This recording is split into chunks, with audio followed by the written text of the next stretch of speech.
My name is Usman Imana, and I am the founder of Friska Farms Limited. Prior to that, I used to be in corporate Nigeria, working in brands and marketing for consumer electronics and financial services, investment banking, and the like. So, what inspired me to transition into this line is the fact that at heart, right from university days, I'd always wanted to run my own business and I'd always wanted to add value. And I was also always wanted to create jobs. So even while I was in paid employment, I was constantly seeking, searching, researching on something that I could do to call mine that would create jobs and that will add value to society.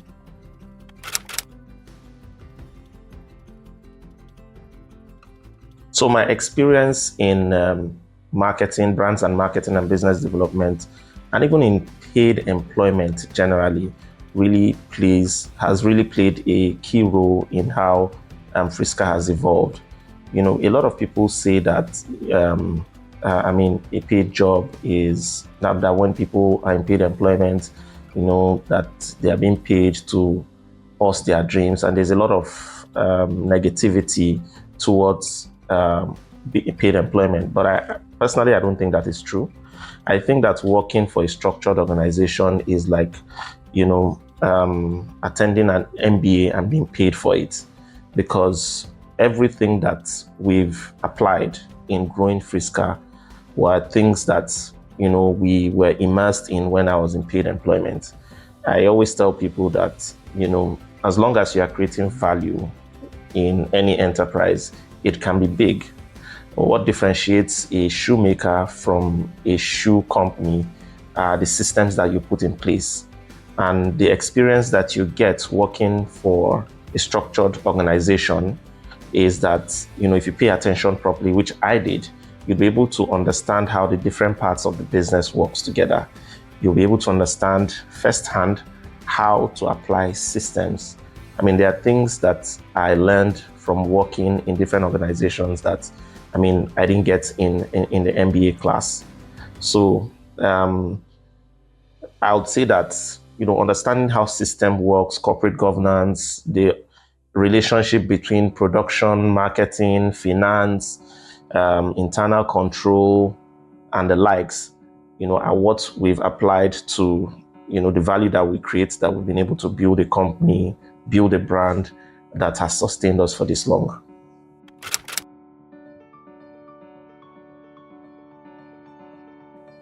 To be honest, there's so many that I'm finding it difficult to decide on which was the biggest, but I'm going to touch on a few. Especially when it comes to manufacturing and food in particular, the easiest thing to do is to develop a prototype in the lab, in your lab. To make one prototype is very, very easy. But you see, the challenge comes when you want to scale and produce at scale, right? So there's the production aspect, because you need to start considering your source of raw material, your supply chain, the energy considerations, the different processes that are involved in that production process, the regulatory requirements. So those are one step of the equation. Then the other step of the equation, the other part of it, is how to introduce it to the market. The go-to-market life cycle, it gets shorter with every new product that you introduce. But in all, one of the key things that I learned in the whole process is that we do not just develop new products. We respond to customers' demands. So, for instance, our first set of products, our herbal teas, were based on what we felt the market wanted. But the next batch that we rolled out were based on the feedback that we kept on getting from our customers. People use the product and they are satisfied, and they are asking if we had products in this area, that area, and the other area. So we listen to the customers now. When you listen to your customer and your business follows the customer, scaling or introducing new products or expansion becomes easier. right? Those are the things that I've learned in the past. In the past, we weren't listening to the customers, we were going with our emotions. But over time, we've come to see that if you listen to the customer and you, not necessarily what the customer wants, but focus on what the customer needs and develop and scale in line with that need, it becomes less challenging. But overall, it's been a Herculean task.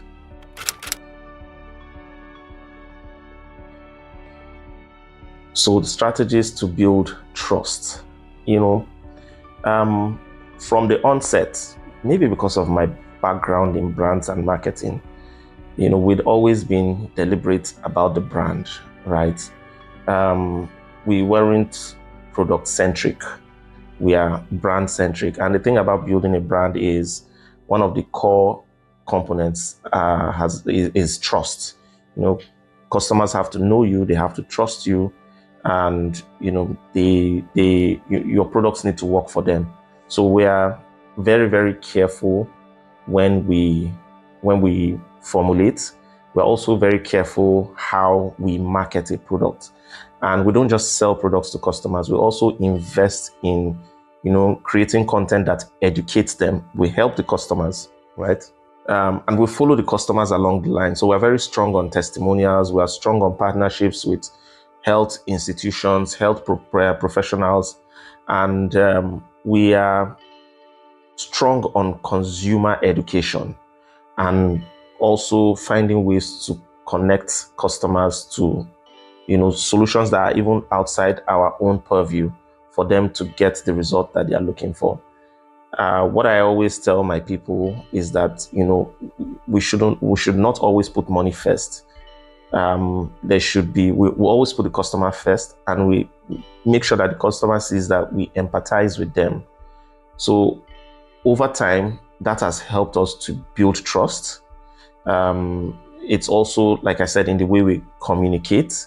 We differentiate ourselves from organizations that are within the same space. People know that from our content, from our communication, people have been able to tell over time that, oh, this organization is here to stay. This organization is serious. This organization doesn't make bogus claims. So we're very, very, very careful about bogus claims, because it's easy to just go off the tangent because you want to sell a product to the customer. It's difficult to tell the hard truth, even if it doesn't help you get virality like the other brands. But over time, we've seen that, staying consistent in our way of communication, our messaging, communicating what works, sharing the real testimonials, we've seen that over time we've built trust. And honestly speaking, now the sale is easier for us. I mean, every day we get calls from people who have used our product, or our products have been recommended to them, coming to us to make purchases, and it just keeps growing. So I would say that strategy has paid off over time.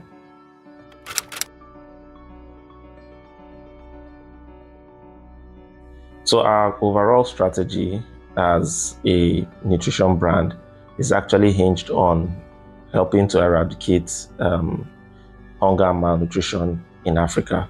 So if you take our instant cereal, for instance, what we had done was to take the UN and WHO blueprint for Tom Brown, which is a blend of legumes and cereals, right? And then we blended it together, fortified it with a superfood, natural sweetener, and presented to our audience, and it was hugely accepted.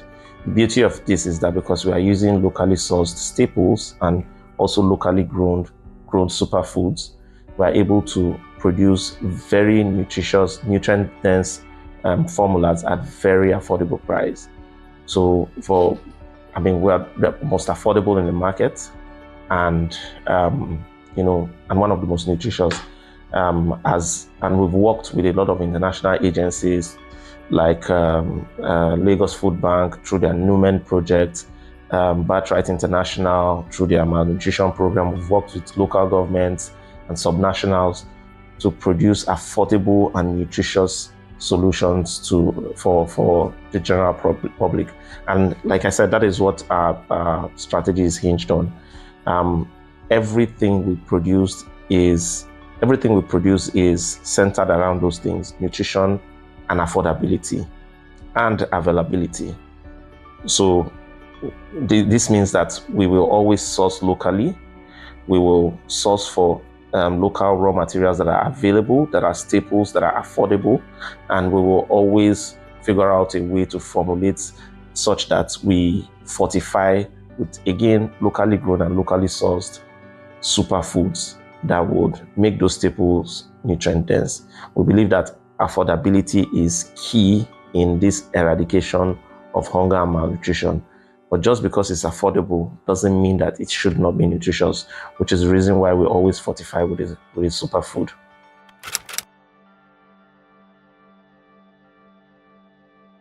So being a part of WBAF opened me up to other young professionals who are entrepreneurs and are doing great stuff. It also opened me up to more senior colleagues that one could connect with. Mentorship is very, very important in this entrepreneurial journey because there are a lot of things that there are a lot of challenges that a mentor will help you overcome.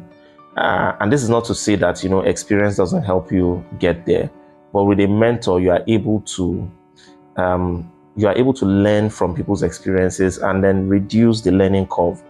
So I've had a lot of great mentors that have helped us as a business. I've had mentors that have helped us structure the business properly. I've had mentors that have helped us set up sales systems. I've even had mentors that have helped with the emotional part of being an entrepreneur in Nigeria. So it's mentorship is invaluable. You can go far as an entrepreneur in Africa, but with a mentor, you would even go further.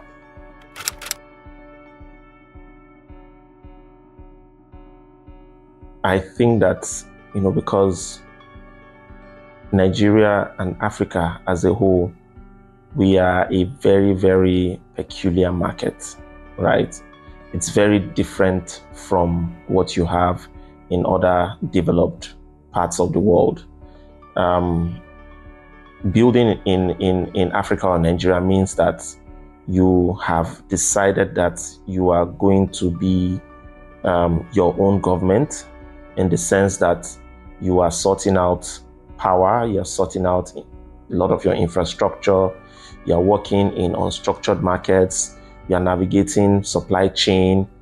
There's so many moving parts. Personally, in my opinion, I believe that if you can succeed in Nigeria and in Africa, you can succeed anywhere in the world, because the odds are really stacked against you from inception. It's as if the system is working against you, and I'm not saying this is not just ordinary words. These are things that if you ask any founder or entrepreneur in Nigeria and Africa, they would play this same script to you. So I think that, for founders in other parts of the world that want to move into Africa or Nigeria in particular, it's important, I would say that, it's important to partner with somebody on ground, because there are so many moving parts, there are a lot of dynamics, there are so many things to contend with, that if you do not take time to study and partner with, you might just end up, getting burned. So it is very important that you learn, but more important that you partner with somebody that has local that understands local market and has local insights. I wouldn't advise anybody to just dive in without the right partnerships, the right insights, and and just like that.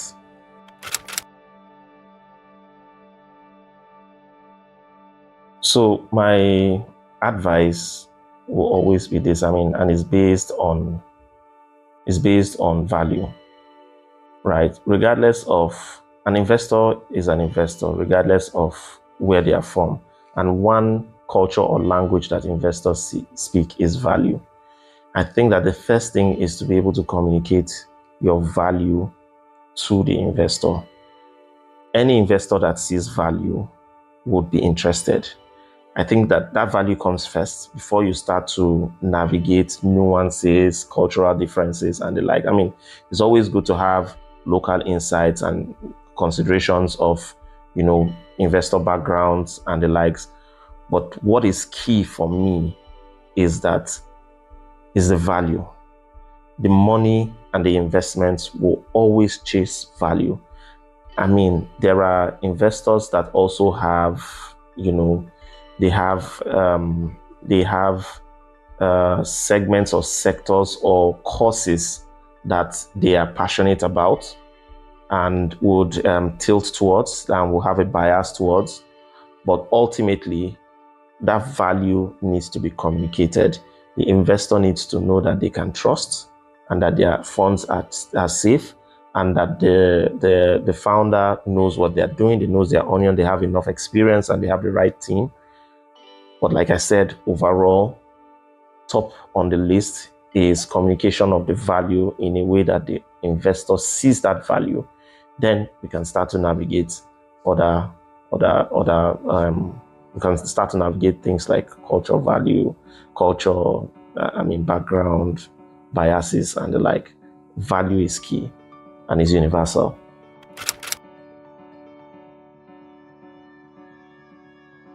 So I think that post-COVID, there has been a shift in how people view wellness. People have become more deliberate, and people are beginning to seek for natural and alternative solutions to wellness. I mean, recently, the King of England, he opted for natural treatment for an ailment that he was managing. I mean, that's a very, very strong message.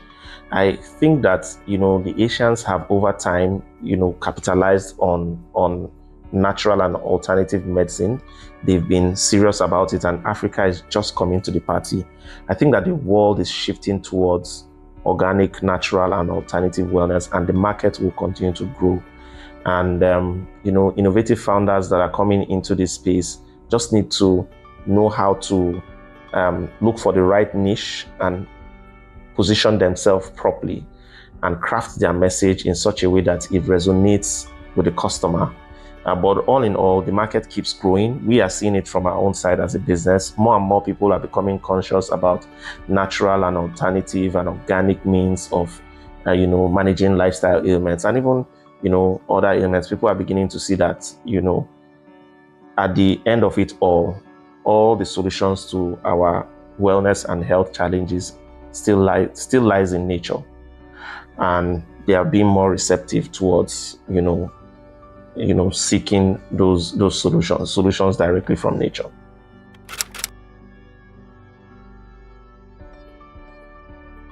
So one key factor to consider when adapting business models across regions is the psychology of the customer, right? Because a solution can exist in a market, can be perfect, but in a different market, you might find out that other market is not ready for that solution. So it's always, I think that in taking a business model, the first thing that a founder should look at is what is the need being met, what is the solution being provided, and how is it provided? And then look at your own market and how the customer in that market needs that solution that is being provided in a different market. You must always put your customer first, right? There are things that are important to consumers or customers in Africa that customers or your audience in Scotland will take for granted. So it's very, very important to put these things at the back of our mind. But all in all, a solution and value is value, regardless of regardless of the location. But it is how that value is delivered. The way the value is delivered depends on how big enough that problem is in your own market, and also the sophistication and the receptiveness, and in some cases, cultural nuances of your customer. So everything should start with the customer. If the problem exists in both markets, chances are that the solution will be accepted in your market, but you need to consider how your customer wants to be served that solution. And once you can, once you put that into cognizance, it's easy to take a business model from one market to another.